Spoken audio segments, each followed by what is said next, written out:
Well, the fallout from the ugly scenes at the Euros continues. Adam Gilchrist, what's the latest? Good morning. Morning. Yeah, one of those things where, of course, I didn't see the ugly scenes, but I guess they were there, absolutely. We know there was this crowd crush and people surging to get in. There was a nutty England supporter who ran onto the pitch, chased around a bit, eventually got arrested. Some supporters threw some stuff. Some booing during the Italian national anthem, that was a bit unpleasant, and the lighting of fireworks, which was mainly by Italian fans. And the deal is, of course, that all this comes down to the organisation. So that's the Football Association, the English Football Association, and Wembley Stadium.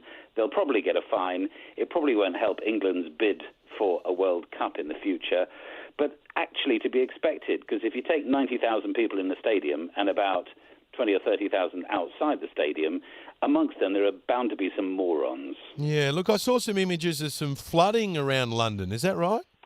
Yeah, extraordinary scenes, absolutely that. In fact, my wife and I drove through some of them. We didn't know at the time that it was flooding, but it kind of happened all around us, all around sort of west and southwest London, and in particular the sort of swankier parts. So we're talking Kensington and Knightsbridge and into Barnes.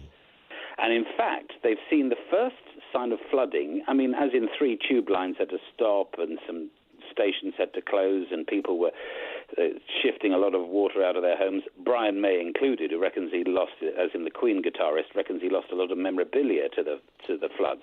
But the thought is that this is the first time in 150 years that there has been a flood like this since the Thames embankment was built. So why? I mean, it was torrential rain.